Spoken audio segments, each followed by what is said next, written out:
El contenido y las imágenes de este programa se difunden con fines noticiosos y de interés público. Además, los comentarios, opiniones y expresiones de sus invitados son responsabilidad exclusiva de ellos y no representan ni deben interpretarse como la opinión de este canal. EICNEX, nuestros periodistas y presentadores mantienen un nivel de compromiso con su audiencia, de entretener e informar de manera objetiva y con responsabilidad.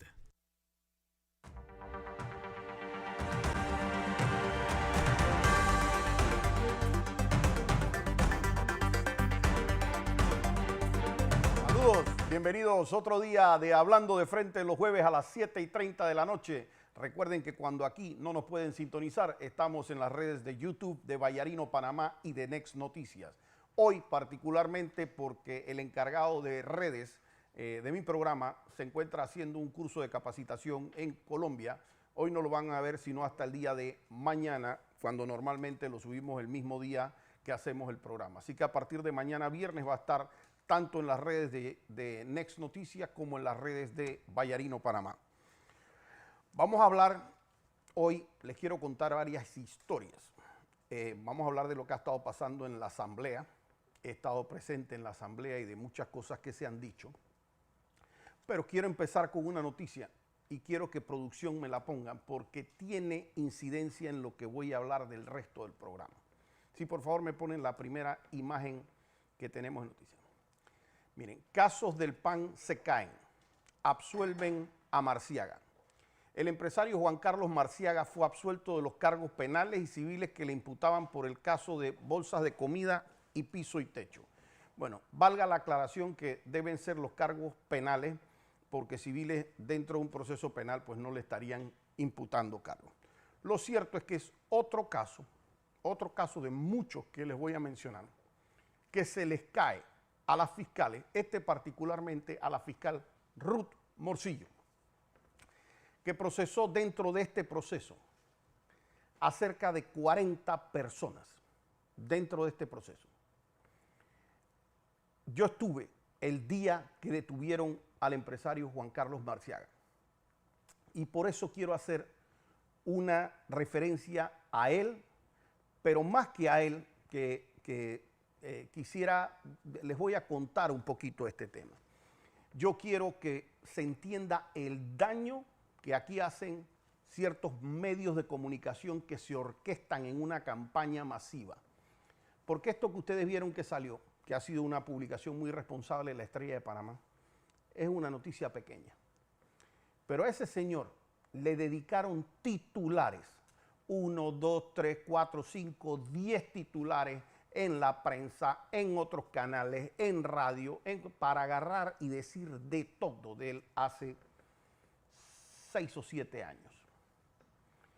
Hoy en día, esos mismos medios, esos mismos periodistas, son incapaces de sacar tan siquiera la noticia aclarando y decir todo lo que nosotros dijimos de ese señor estábamos equivocados, porque este caso no crean que llegó nada más hasta un juez, fue a Tribunal Superior, fue hasta casación.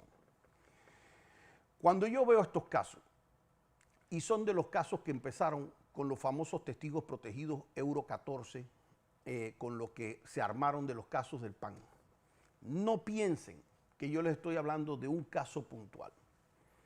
Y yo no quiero que ustedes piensen de un caso puntual como un caso que se ganó de manera aislada, se ganó un caso, y esto fue un juez el que tomó esta decisión, y de repente un tribunal superior el que tomó esta decisión, y algunos magistrados de la sala penal que tomaron esta decisión. Cuando yo les quiero decir a ustedes que aquí se armaron vulgarmente casos en el Ministerio Público, y que se armaron casos utilizando temas de testigos protegidos, de alguna manera que el propio testigo protegido dice que antes de ir al Ministerio Público lo llevaron a una oficina en la Presidencia de la República donde estaba Picuiro, Kenia Porcel, etc.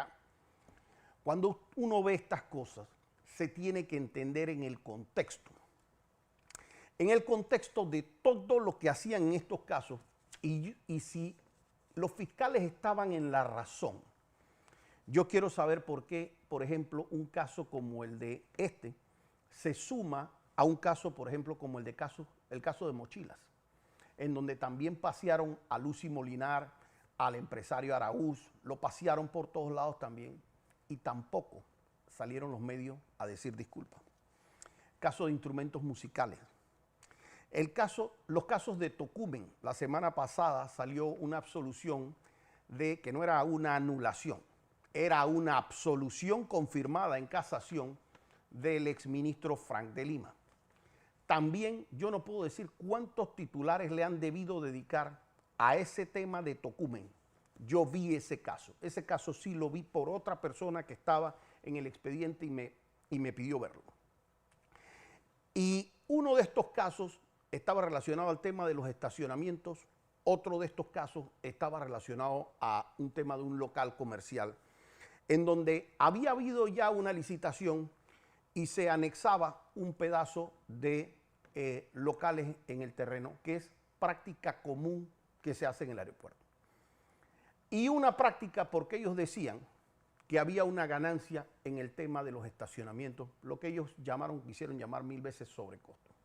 Yo no conozco un empresario, no conozco, en Panamá, que haga negocios para no tener un beneficio económico. Y ellos a eso lo quisieron llamar sobrecosto, sin decir la cantidad de inversiones que se habían hecho para que pudieran haber ese tipo de estructura, porque el gobierno nunca la hubiera podido hacer. Así que cuando se concesiona algo, se estima que va a haber una ganancia por parte de los empresarios. El caso de piso y techo, el caso de este que salió de bolsas de comida. Miren, esto fue 14, yo nunca voy a olvidar esta fecha, fue 14 de febrero del año 2015. ¿Y por qué yo recuerdo esa fecha? Este empresario, que es Juan Carlos Marciaga, y les voy a contar algo que es bastante privado dentro de esto. Yo no lo representé de manera formal a él, pero sí se me pidió opinión de algunas cosas. Hubo un momento en donde se nos pide una opinión porque había un rumor de que querían detener a un número plural de empresarios. Y cuando querían detener a este número plural de empresarios, se me dice a mí que yo había escuchado ese rumor y uno tiene amistades. Así cuando entran esta gente al Consejo de Seguridad, pues uno también tiene mayores comisionados y cuestiones que son amigos de uno y pasan a veces alguna información que les parece irregular. Y hubo un momento donde a nosotros nos dijeron, oye, esto está bien raro, están haciendo una lista de empresarios en donde los están localizando las casas y mandando a tenerlos ubicados y tal y cual. Esto está extraño. Y lo están mandando a hacer desde la presidencia. O sea que esto no es el Ministerio Público. Y eso llamaba la atención. Y a mí me consulta un abogado que era uno de los que estaba representando a Juan Carlos Marciaga, pero que no llevaba la cartera penal. O sea, era una persona, era quizás su abogado corporativo, y estaba de alguna manera asesorándose con penalistas. Juan Carlos Marciaga tenía un viaje planeado a Estados Unidos con toda su familia, sus hijos, con fecha de ida y con fecha de regreso. Desde el momento en que se abrió el proceso, él fue a notificarse del proceso, él fue a presentar poder al proceso, estaba representado en el proceso. Y si la fiscalía hubiera querido llamarlo, nada más tenía que decirlo, señor Marciaga, venga aquí que lo necesitamos para tomar una declaración, y ahí habría estado. Pero la fiscalía simplemente mantenía el proceso y no lo llamaba. Sin embargo, como uno tiene ya pues su experiencia en esto, a nosotros se nos dice que hay una lista alterna del Consejo Nacional de Seguridad. Acuérdense que ya después esto parecía mucho más normal. En el 2015 esto no era tan normal, era como decir, ¿cómo puede ser así que la presidencia se esté metiendo en estas cosas? ¿Cómo puede ser que una procuradora se esté prestando para hacer estas cosas? No cabía tanto en la... Acuérdense que acababa de entrar ahí Kenia Porcel a la Procuraduría de la Nación. Y nosotros decíamos, ¿cómo puede ser que un Ministerio Público esté arrodillado al Ejecutivo? ¿Cómo es esto? Y A mí me preguntan si yo pienso que él debe viajar. Y mi contestación fue, él ha ido varias veces ya, ha viajado varias veces, ha ido de vuelta. Mira, prefiero que se mantenga aquí, porque cuidado, le hacen un show en el aeropuerto.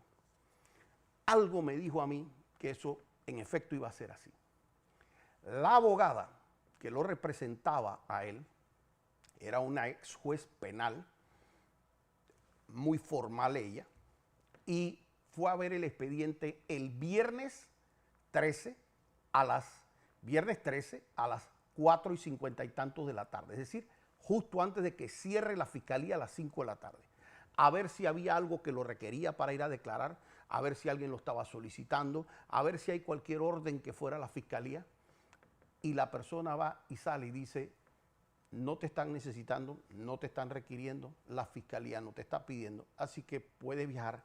Era carnavales, o sea, iniciaba carnavales y se acababa el día miércoles, acababan los carnavales, que era cuando la persona tenía por planeado regresar, y así lo tenía incluso en sus pasajes y en sus reservas desde meses antes. Sale para el aeropuerto y delante de sus hijos y delante de todo el aeropuerto de Tocumen, cae el Consejo de Seguridad a detenerlo. Y caen, obviamente, a detenerlo con una supuesta orden de conducción. Como les dije, yo no lo estaba atendiendo, pero habían hablado conmigo. Yo iba para el interior de la República, iba a pasar el puente de las Américas. Y en ese momento recibo una llamada y me dicen, han detenido a Juan Carlos Marciaga. Y yo me regreso y llego al aeropuerto de Tocumen. De hecho, fui el primer abogado que llegó allá. Y le pido a la persona que me exhiba la orden de conducción. Y exhiben una orden de conducción que no estaba en el expediente, lo que ya de por sí era irregular. Pero yo le digo a la persona, ¿cómo es posible que usted va a ejecutar una orden de conducción un día que el despacho está cerrado? Porque una orden de conducción es para simplemente ir al despacho. Y si el despacho está cerrado. Y me contesta la policía, es que lo están abriendo. O sea, el despacho de la Fiscalía Cuarta Anticorrupción se abrió ese día sábado 14 a las 12 del día para atender ese caso. Y él se pasó posiblemente desde las 12 del día, más o menos diría yo, hasta la 1 de la mañana declarando. Se le acompañó en ese momento, vuelvo y digo, era afuera, él tenía su representación. Y me dio mucho dolor cuando sale, porque él sale diciendo, básicamente creo que aclaré todo. Me pidieron que aclarara todo y aclaré todo. Y los otros abogados que estaban ahí, todos muy, muy reconocidos, le dicen a él, tranquilo, este es un tema de que ya resolvemos, vamos a esperar que la fiscal decida.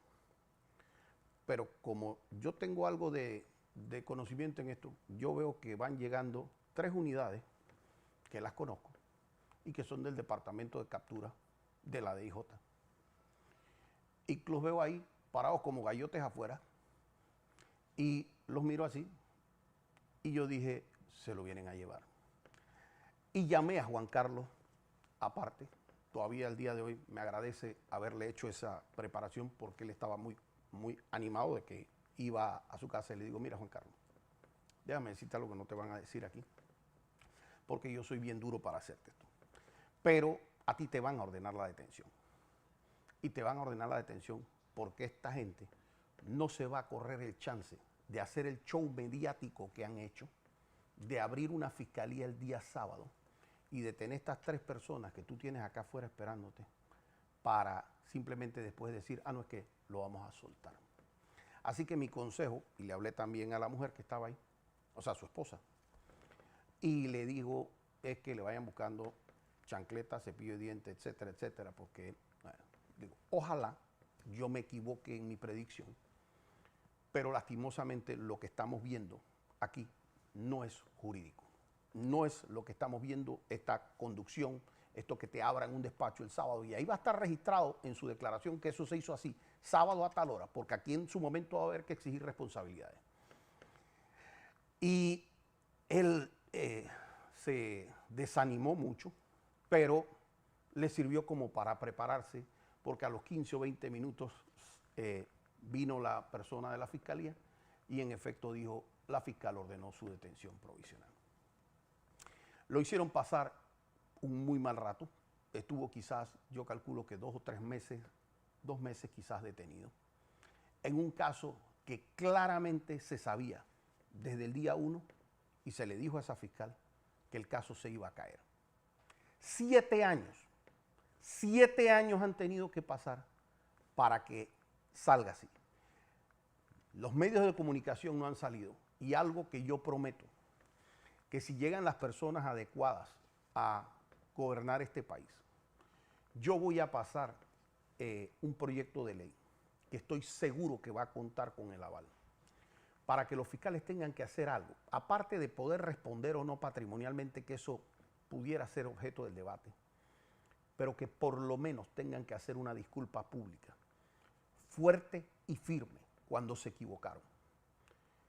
Que tengan que hacerla porque por lo menos tener que salir cada vez que le dañan a alguien la reputación, que le afectan el entorno familiar, porque aquí hijos sufrieron, esposa sufrió, familiares, padres, madres, etcétera, sufrieron. Y este par de sinvergüenzas están tranquilos en sus despachos como si nada, cuando todos deberían estar votados. Paré en el caso de bolsas de comida, pero esto pasó en el caso de bolsas navideñas también. Casos pinchazo 1 y 2. Primer caso pinchazo, segundo caso pinchazo. El caso de la caja de ahorro. Caso de Finmecánica del ministro Mulino. Caso de riegos de Tonosí. Le hicieron 6 casos de falsedad. En total le hicieron 18 casos, perdón. 17 se lo ganamos en vida a Felipe Virsi, que en paz descanse, y a quien queremos mucho. Los casos, le hicieron 6 casos de falsedad para perderlos todos y cada uno. Le han hecho cerca de 23 casos a Ricardo, aparte de los 2 que quedan, perdidos todos. Los casos del supuesto indulto, aquí todos los presidentes dieron indultos desde Endara, El Toro, Martín, Mireya. Y mi pregunta es, ¿por qué a Ricardo le hicieron un caso por indulto que también se cayó? Pero también lo hicieron. Casos de Bahía Honda, Condote, los casos de Mayer Mizrachi, fueron varios, ya caídos. Esto no era una sola jurisdicción. Esto era en cuentas, y esto era en lo penal, y esto era en todos lados. 3 casos de Financial Pacific, por lo menos, caídos. Entonces, si yo les estoy contando a ustedes, no menos de 30 casos, en donde posiblemente vincularon a cientos de personas, y en estos días, en un solo caso de los buses, desvincularon a otros cientos de personas. ¿Dónde está la responsabilidad de estos fiscales? ¿Dónde y cuándo el procurador va a empezar a votar a estos incapaces, a estas personas que tienen maldad interna, que pueden ver al ser humano sufrir y que no tienen la capacidad de decir, disculpa, me equivoqué? En casos que han ido hasta la Corte Suprema de Justicia y en 3 instancias le han dicho aquí no había ni un solo delito. Y no son capaces de salir a disculparse. Y para que no se me diga que esto fue casual, cuando estos fracasos de todos estos procesos se juntan con temas como los de Saltarín, con temas los de los Varela Leaks, con el tema de lo que declararon testigos protegidos de haber sido llevados a la presidencia y los que le pagaron para irse a Estados Unidos $10,000 al mes, más de $1 millón a lo largo del proceso, lo que pasó con la computadora de Picuiro, son pruebas y evidencias claras de que aquí el Ejecutivo metió las manos, los pies, los codos, la boca, la nariz adentro del Ministerio Público. Y procurador, usted sabe 100% lo que yo le estoy diciendo. Usted era parte de ese Ministerio Público. Tengo que decir que no del equipo de fiscales amigos de Kenia Porcel, pero usted sabe lo que pasó en el Ministerio Público. Y en base a eso, yo quiero que ustedes o con base en eso, quiero que ustedes tengan mucho cuidado con lo que estamos debatiendo de la ley de extinción de dominio. Aquí se ha querido decir que es que alguien está en contra de la ley de extinción de dominio. Ojo, tengo que hacer una pausa. Quiero hacer una felicitación amplia, muy especial a la princesa Nair Mora Vergara, que es mi ahijada y que está de cumpleaños hoy y se me había pasado porque lo iba a hacer al inicio del programa. Así es que valga la interrupción para hacer eso. Sigo con el programa ahora después de haber hecho lo más importante del programa. Cuando nosotros hablamos de la ley de extinción de dominio, en el segundo que yo leí ese texto, lo primero que hice fue llamar al presidente de la República. Y le pedí, y de hecho él me dijo que lo iba a hacer, ahora se está haciendo. Presidente, yo no le quiero dar mi versión porque siempre usted va a tener dos versiones. Va a tener una versión del Ministerio de Seguridad, va a tener una versión de los procuradores. Ahorrémonos esto y haga una reunión con todos los abogados que usted quiera. Todo el departamento legal de la presidencia, del Ministerio de Gobierno, de la Procuraduría, y yo nada más le pido que usted, que lo considero una persona que tiene criterio, escuche lo que vamos a decir para que usted vea el peligro que hay en esa ley.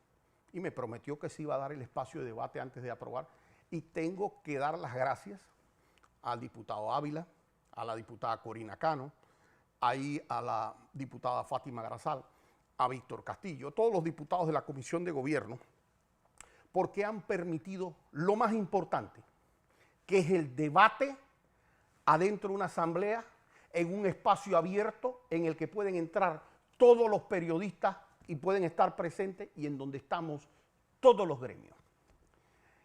Hemos revisado como 23 o 24 artículos de un proyecto que tiene cerca de 80 y tantos, hasta el día que llegamos.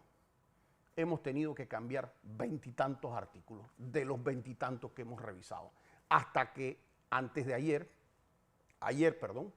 dijimos, esto no puede seguir así. Esto, por favor, alguien tiene que ir a tratar de hacer un proyecto, no un adefesio jurídico, y tratar de ordenarlo para que podamos seguir discutiendo, porque si no van a haber propuestas artículo por artículo.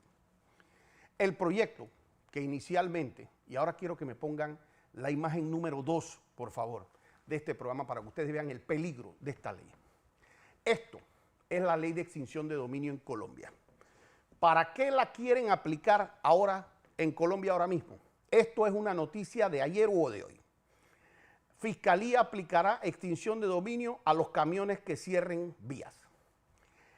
Les pido, por favor, que ustedes me entiendan cuando yo le digo, porque ¿para qué nos dijeron que es la ley de extinción de dominio? Nos dijeron que es para pelear con el crimen organizado, con los narcotraficantes, con los terroristas, para todas esas cuestiones. Bueno, ahí lo están utilizando para ir en contra de la protesta. Y por eso nosotros decíamos, tú no me puedes dejar eso abierto para actividades ilícitas, porque eso va a significar lo que le dé la gana al que lo quiera interpretar, y ahí está lo que está pasando en Colombia. Y ahora se limitó a un catálogo específico de delitos. ¿Por qué a ese catálogo de delitos? Porque también se lo dije al secretario de Seguridad, Jonathan Riggs, que ha sido muy respetuoso, ha sido amplio en el debate, se ha permitido el debate amplio. Estuvo el ministro Pino también fue amplio, ese se paró cuando intervenimos y no lo vi más en el debate. Pero tengo que decir que tanto el Ministerio Público, el fiscal Rómulo Betancourt, todos los que están ahí han estado en un plano respetuoso. Hemos tenido los momentos por así decir, de tensión emocional, pero todo el mundo ha sido un debate muy respetuoso. Y hemos tenido que decirles a ellos, ¿por qué el tema de que no sea un tema que tenga que ver con tema de retroactividad?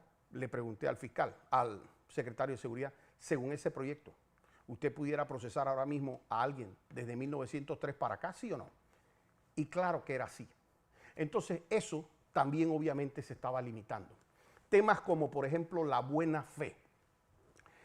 Usted puede ser, cuando usted le dicen, le venden siempre la idea, porque esto es lo que hacen, siempre vender la idea es que esto es para perseguir el crimen organizado, el narcotráfico, el terrorismo. Ya parece que tienen como un bucle que van dando y va diciendo lo mismo cada vez.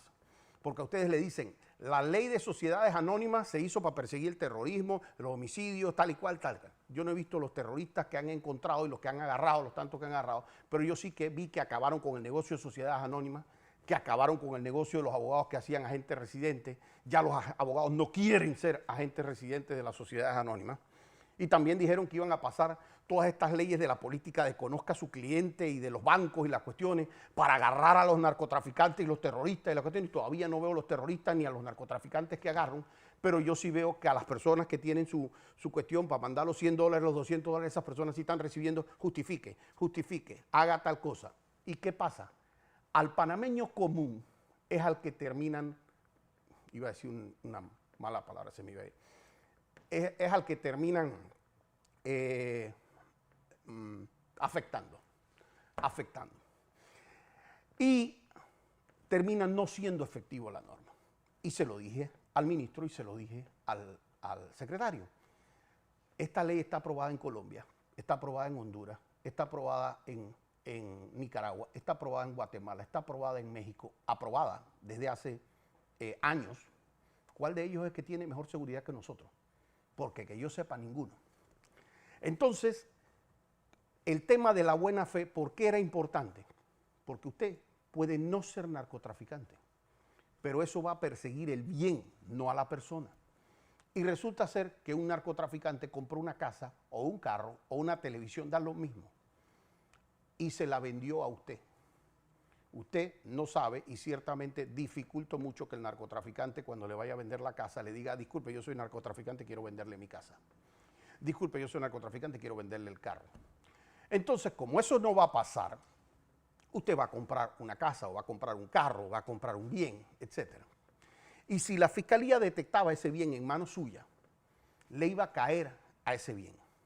Y usted, según la fiscalía, era el que tenía que demostrar que usted actuó con toda la buena fe del mundo. Y eso no es tan fácil de demostrar. Es decir, ellos no querían tener que demostrar que usted actuó de mala fe.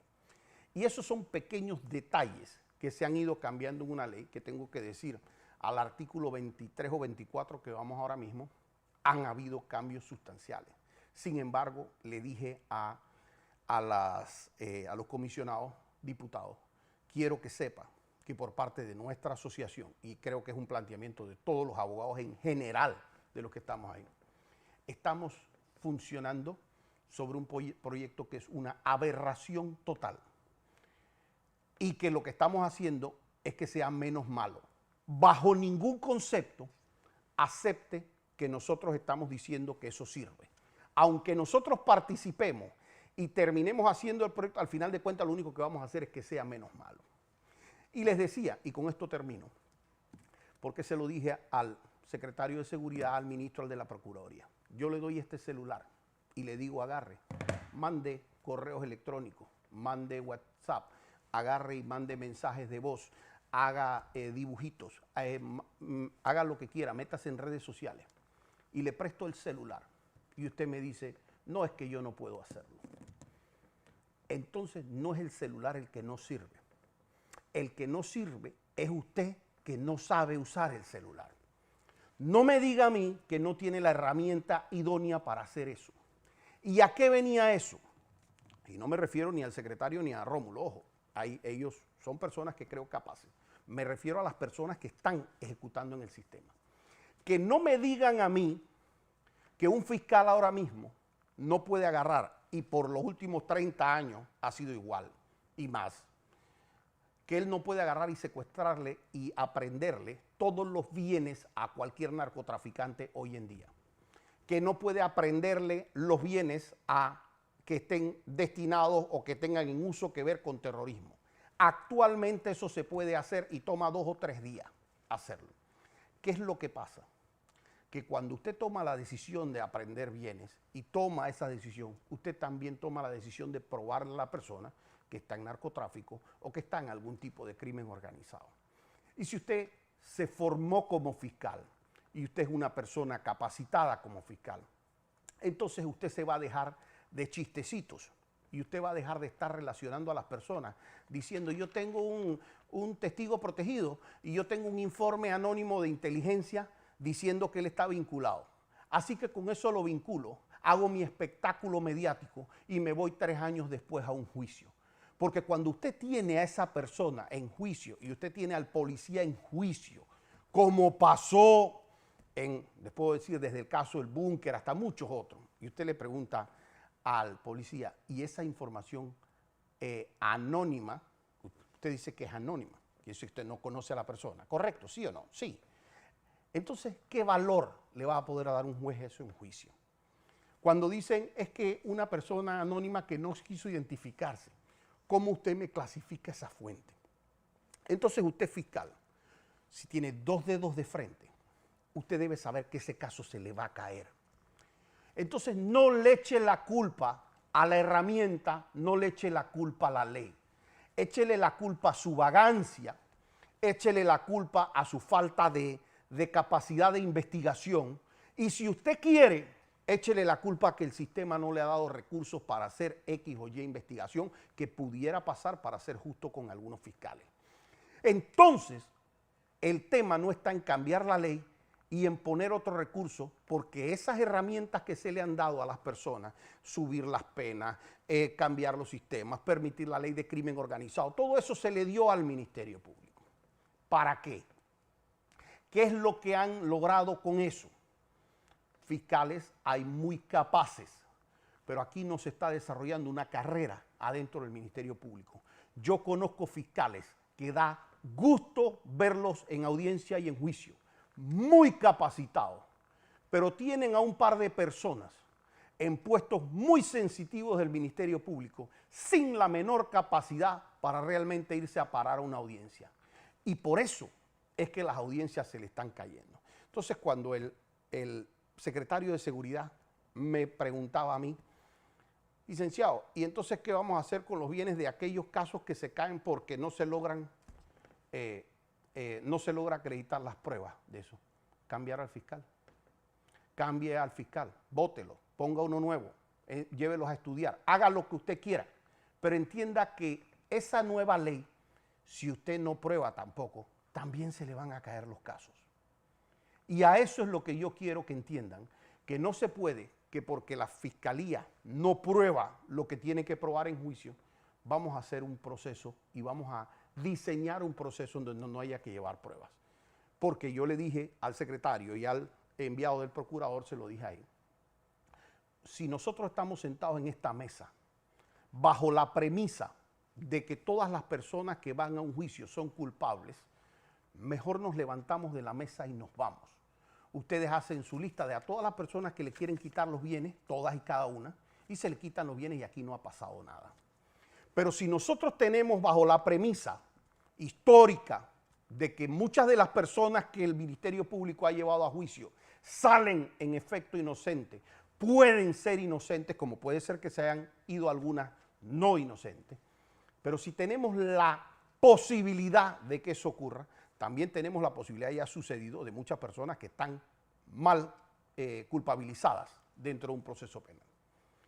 Si nosotros vamos a aceptar que hay una posibilidad de que el proceso sirva para decidir si la persona es culpable o inocente, entonces hazme un buen proceso.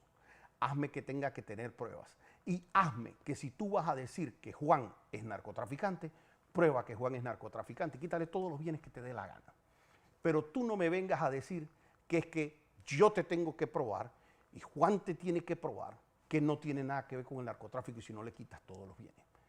Y menos me vengas a decir que es que lo quieres hacer por cualquier actividad, porque eso que está pasando en Colombia está pasando con partidos políticos en Centroamérica que le están quitando los bienes, están amenazando a los familiares de los diputados de otros países, de empresarios de otros países, de personas comunes de otros países, y simplemente el que no se cuadra con esa ley le caen encima. Y este es un mensaje para alguien que al día de hoy aún le tengo un aprecio y sé que el aprecio es cruzado y que creo que respeta mi posición jurídica. Este mensaje es para usted, presidente de la República, Nito Cortizo. En 12 meses se va a escoger aquí un nuevo presidente de la República.